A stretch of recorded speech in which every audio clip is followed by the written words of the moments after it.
हूँ राघवेंद्र सिंह राजपूत और आप लोगों का एक बार फिर से बहुत बहुत स्वागत है संतुलित ज्ञान में। दोस्तों, कक्षा 8 हिंदी विशिष्ट के बारे में बात करने वाला है। दोस्तों, ये वाली जो वर्कशीट है ये फरवरी माह की है। दोस्तों, इसमें आपको 3 चीज़ें देखने को मिलेगी, जैसे कि यहाँ पे आपको देख पा रहे हैं अपना नाम, पिता का नाम और साला का नाम। ये आपको यहाँ पे फिलअप कर देना। इसी के साथ यहाँ पे आप कक्षा में 8 लिख देंगे। चलिए, तो ये जो नीचे आपको कुछ इंस्ट्रक्शंस दिख रहे हैं इन्हें आप ध्यान से केयरफुली पढ़ लीजिए। हम सीधे क्वेश्चन की तरफ बढ़ते हैं। दोस्तों, हमारा पहला क्वेश्चन ये रहा आपकी वर्कशीट का।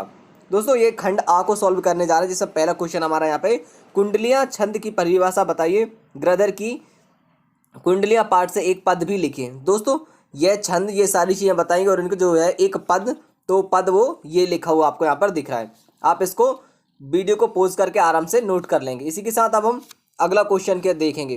क्वेश्चन नंबर 2 की तरफ बढ़ते हैं। तो ये रहा प्रश्न क्रमांक 2।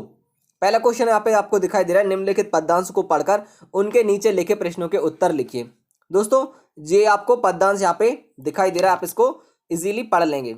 इसी के साथ आगे के हम इनके जो क्वेश्चंस हैं उन्हें सॉल्व करेंगे। दोस्तों, इसमें पहला क्वेश्चन हमारा यहाँ पर लिखा हुआ है, यह पंक्ति भाषा भारती कक्षा 8 के किस पाठ से ली गई है? तो यह पाठ 13 से ली गई। इसी के साथ पुरुषत्व एवं नारीत्व के प्रयोग किए तो प्रत्येक शब्दांश की तरह 2 नए शब्द लिखिए और उनका वाक्यों में प्रयोग भी कीजिए। तो यानी कि 2 नए शब्द लिख रहे हैं, जैसे कि पुरुषत्व और नारीत्व। इसी टाइप के हमें यहाँ पे क्या था, 2 अलग शब्दों को लिखना है। तो दोस्तों, ये रहा आपके 2 अलग शब्द, व्यक्तित्व प्रयोग और देवत्व प्रयोग। ठीक है, आप ये दोनों त्वय प्रत्यय से बनाए हुए शब्द हैं, इनको लिख लेंगे। चलिए अगला क्वेश्चन देखेंगे हम यहाँ पे। ये रहा हमारा थर्ड वाला क्वेश्चन। थर्ड वाला क्वेश्चन हमारा यहाँ पे, उपयुक्त पद्यांश का भावार्थ अपने शब्दों में लिखिए। जो पद्यांश आपने ऊपर पढ़ा था उसी का हमें यहाँ पे क्या करना है, भावार्थ लिखना है। चलिए अगला क्वेश्चन देखेंगे हम यहाँ पे, प्रश्न क्रमांक 3। ये तो सेकंड क्वेश्चन का थर्ड था, यह प्रश्न क्रमांक 3 है। हमारे देश में प्रचलित विभिन्न संवत्सरों की सूचना बताइए और विक्रम संवत के अनुसार महीनों के नाम लिखिए। तो सूची में ये रहे, विक्रम संवत, शक संवत, हिजरी सन, ईसवी सन, वीर निर्माण संवत, बग संवत, ये सारे संवत हुए। और महीनों के नाम यहाँ पे लिखे हुए दिख रहे हैं आपको, चैत्र, वैशाख, ज्येष्ठ, आषाढ़, श्रवण, भद्रपक्ष, अखिन, कार्तिक, मार्गशीर्ष, पौष, फागुन और पौष माह और फागुन। ये आप पढ़ लेंगे। इसी के साथ हम अब देखेंगे क्वेश्चन नंबर 4। प्रश्न क्रमांक 4 हमारा यहाँ पर है, महेश्वर पाठ के आधार पर नीचे दिए गए बिंदुओं के अनुसार महेश्वर के महत्व के बारे में 1 या 2 वाक्य लिखिए। तो ये आपके 1 या 2 वाक्य आपको यहाँ पर दिखाई दे रहे हैं। चलिए इसी के साथ हम अगले क्वेश्चन की तरफ बढ़ेंगे। ये रहा आपका क्वेश्चन थर्ड। इसी के कुछ पॉइंट्स होते हैं, जैसे कि ये चौथे, तीसरा, चौथा। आप ये सारा वीडियो को पॉज करके आराम से इसको इजीली लिख लेंगे। चलिए अगले क्वेश्चन की तरफ बढ़ते हैं। हम यहाँ पर क्वेश्चन नंबर हम 5 को ही देखेंगे, यानी कि जो 4 था उसका 5। निम्नलिखित वाक्यांश के लिए एक शब्द लिखिए। जैसे कि लिखा हुआ आपको दिख रहा है, प्राचीन काल से संबंधित, पुरातत्व, ग्रंथ से धर्म से संबंधित, धार्मिक, इतिहास से संबंधित, ऐतिहासिक और पुराणों से संबंधित कौन होगा, पौराणिक। चलिए अगला क्वेश्चन देखेंगे हम यहाँ पे, प्रश्न क्रमांक 5। पथ भूल न जाना पथिक कहीं, पथ के कांटे तो होंगे ही, दुर्वादल सरिता सर होंगे, सुंदर गिरिवन पावी होंगे, सुंदर सुंदर निर्जर होंगे। इस पद्यांश का भाव अपने अर्थ शब्दों में लिखिए। दोस्तों, इसका हमें भाव अपने शब्दों में लिखना है। तो ये रहा इसके भाव अपने ही शब्दों में, है ना। आप इसको इजीली यहाँ पे बिल्कुल आराम से वीडियो को पॉज करेंगे, या फिर स्क्रीनशॉट लेना चाहें तो स्क्रीनशॉट ले लेंगे। और संतुलित ज्ञान को सब्सक्राइब जरूर कर लें चैनल को। साथ में जो आपको घंटी की निशान दिख रही है उसको प्रेस करें, ताकि जब भी नेक्स्ट वीडियो अपलोड हो आपको उसका नोटिफिकेशन मिल सके। दोस्तों, यदि आपने अब तक वीडियो लाइक नहीं किए तो वीडियो को जरूर लाइक करते चलें, क्योंकि उससे हमें मोटिवेशन मिलता है। अगला क्वेश्चन है, ये क्वेश्चन नंबर 6।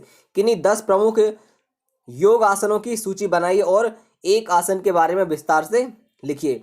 दोस्तों, यह सहायक वाचन का क्वेश्चन है। यहाँ पे आपको जो 10 आसन है योग की, उनके यहाँ पे नाम लिखे हुए दिख रहा है आपको, है ना। और उसी के साथ यह एक आसन है जिसके बारे में डिटेल में लिखा हुआ है। चलिए अगला क्वेश्चन देखेंगे, प्रश्न क्रमांक 7। दोस्तों, ये प्रश्न क्रमांक 7 है। आपने हिंदी की वर्णमाला पढ़ी होगी। वर्णमाला को स्वयं उच्चारण करके देखें व निम्नांकित बिंदुओं के आधार पर उन्हें लिखें। तो पहले जैसे कि किन से बिंदुओं पे लिखना है, जैसे कि पहला ऐसे वर्ण जो मूर्धा के आधार पर बोले जाते हैं। दोस्तों आपको जीव की टर्न के आधार पे पता होगा क्या बोलते हैं, मूर्धा किसे बोलते हैं, ओठों से कैसे बोलते हैं, है ना। जैसे कि ओठ दोनों टच कर रहे हैं एक दूसरे को, पा, फा, मा, पा, बा और भा, ये ऐसे वर्ड हैं जिन्हें आप लिप्स के द्वारा बोले जाएं। इसी के साथ मूर्धा गले के अंदर रहता है, रा, अंदर से आवाज आएगी आपकी वा, टा, इसमें ये इस तरह से प्रोनाउंस इनका रहेगा। क्वेश्चन नंबर 3 को देखेंगे आप यहाँ पर, ऐसे वर्ण जो दांत व ओठों की सहायता से बोले जाते हैं, तो छत, त्रक, ज्ञ, ये सारे दांत व ओठों की सहायता से बोले जाते हैं। और यहीं पे हम अगला देखेंगे तो ये रहे अगला क्वेश्चन हमारा यहाँ पे, ऐसे वर्ण जो तालु की सहायता से बोले जाते हैं। तालु किसे बोलते हैं, आपके जो जीभ का आगे का हिस्सा, डा, खा, जैसे कि जीभ आपकी ऊपर के हिस्से को टच कर रही है उसको क्या बोलेंगे, तालु। तो ये सारे वर्ड जब आप प्रोनाउंस करोगे आपकी जीभ आपके मुंह के आगे के हिस्से को टच करेगी।